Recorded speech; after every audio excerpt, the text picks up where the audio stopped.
Imagine for a moment that everything you learned in school about the French Revolution was carefully constructed to hide its darkest truths, that the inspiring slogans about liberty, equality, and fraternity were nothing more than a seductive disguise for a brutal and calculated and deeply criminal movement that unleashed chaos, terror, and totalitarian control. Today we're going to rip away the romantic mask and reveal in raw, unfiltered detail why the French Revolution should be remembered not as a heroic fight for freedom, but as a cold, blood-soaked blueprint for tyranny that left a legacy of violence the world still hasn't fully recovered from. From the first spark, the revolution wasn't a pure uprising of the people driven by justice. It was a perfect storm fueled by hunger, desperation, and clever manipulation by radical leaders who knew how to weaponize rage. The storming of the Bastille is often taught as the glorious birth of popular power, but the truth is far less noble. On that day, only 7 prisoners were freed, including common criminals and men who had lost their sanity. It wasn't a grand liberation of political martyrs, yet it was transformed into a carefully packaged legend, used by those in power to ignite an even greater fire of violence. This was the first warning sign that the revolution wasn't about liberation but domination through narrative. Soon after, the revolutionary leaders built entire systems designed to protect their power by spreading fear. The Revolutionary Tribunal and the notorious Law of Suspects made it dangerously easy to brand anyone as an enemy of the revolution. All it took was a rumor, a grudge, or a single word of doubt to send someone to the guillotine. Friends turned against friends, neighbors against neighbors, and families tore themselves apart to survive. What came next was the reign of terror, a horrifying time when ideals became weapons. Between 1793 and 1794, an estimated 17,000 people were officially executed, with thousands more dying in prison or massacred without any record. The guillotine was praised as a humane form of justice, but in truth, it was a machine of mass murder, placed in public squares to keep everyone afraid and obedient. Instead of freeing people, the revolution built a state that thrived on fear, denunciations, and blood. And yet, few know about one of the revolution's most chilling crimes: the slaughter in the rural Catholics and monarchists resisted the revolutionary. Government forced military draft and destruction of their churches. The response was merciless. Revolutionary armies burned entire villages, murdered women and children, and poisoned wells. The result? Nearly 200,000 people dead. Deliberate genocide driven by ideology. Strangely, this horror rarely finds space in schoolbooks that prefer stories of heroic crowds overthrowing evil kings. But this was no isolated horror. It was part of a wider pattern. Revolutionaries who rose to power screaming about equality and virtue soon created a new elite, rich in privilege and absolute in authority. Robespierre, often called the Incorruptible, believed that terror was the only way to enforce virtue. His enemies, real or imagined, were ruthlessly silenced. Danton, once celebrated for his bold speeches, enriched himself and then fell victim to the very machine of terror he helped create. Even women who dared demand rights equal to men were imprisoned and executed.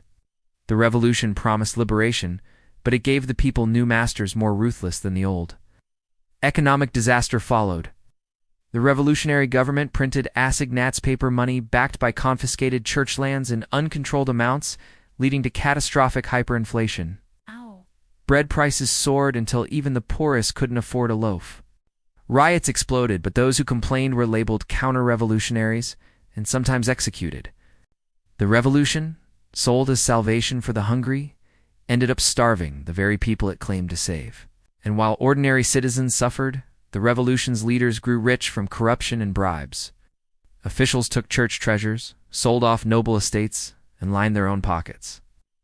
Meanwhile, they continued to demand sacrifices from the common people, sacrifices that too often meant blood. The revolution's violence didn't stay within France.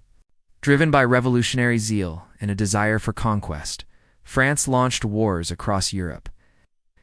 Millions died in battles that began under the tricolor flag and continued under the rule of Napoleon Bonaparte. Ironically, the revolution that shouted "No more kings" produced a military dictator who crowned himself emperor. Under Napoleon, France became an empire built on conquest, fueled by propaganda that claimed he was defending revolutionary ideals. The revolution that began by beheading a king ended by kneeling before a new one. This brutal cycle wasn't a mistake or a momentary madness. It was rooted in the revolution's core logic. If you disagreed, you were an enemy. If you asked questions, you were suspect. And if you didn't cheer loudly enough, you risked the guillotine. This mindset planted the seeds for modern totalitarianism where the state decides what truth is, and anyone who questions it becomes a target. And why is this side of history still hidden?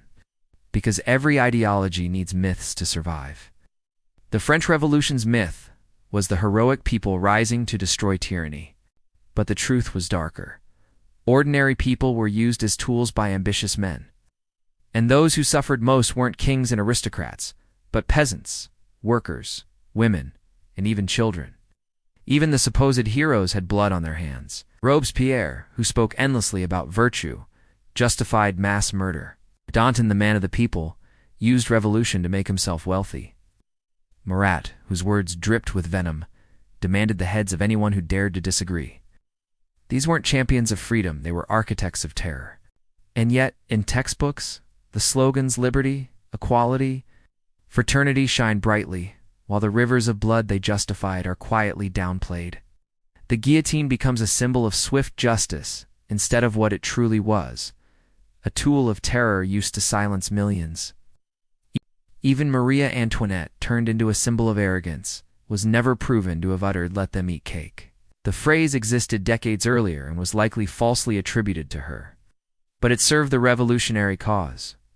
Demonize the queen, inflamed hatred, and justify her execution. And what of King Louis XVI? Painted as a tyrant, he had actually tried to reform taxes to reduce the burden on the poor.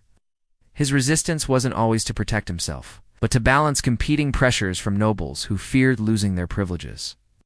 In the end, his death didn't end oppression, replaced it with something even worse. The revolution didn't bring women's liberation either. When revolutionary women demanded rights, they were mocked, imprisoned, or sent to the guillotine. Far from freeing women, the revolution reinforced that power belonged to men, specifically revolutionary men. When we step back and look honestly, the French Revolution emerges as something far more terrifying than a noble fight for freedom. It was a grand theater of blood, built on lies and sustained by fear. Its leaders promised a new world, but delivered mass executions, famine, and a ruthless dictatorship. The scariest part is that the French Revolution wasn't just an isolated event. Its methods use of terror, control through fear, creation of scapegoats, and glorification of violence became a model. Later, dictators would learn from its playbook, applying the same strategies to kill millions more. So, next time someone praises the French Revolution as the glorious dawn of modern freedom, remember, it also birthed modern tyranny. The guillotine wasn't justice. It was a message to obey or die. Liberty was a word shouted by men whose hands dripped with blood. Equality was betrayed by corruption and privilege. Fraternity turned neighbor against neighbor. This is the truth hidden behind the myth. The French Revolution didn't save the people, destroyed them, didn't free society, enslaved it under terror. And its legacy reminds us that no cause, no matter how noble its slogans, can justify crimes against humanity. If you've stayed until now, subscribe, share this video, and write in the comments which of these hidden truths shocked you the most. Together, let us keep questioning the lies we still told about history and see the real face behind the mask. Because sometimes, what's sold as freedom is built on fear, blood, and silence. And if we forget that, we risk repeating it.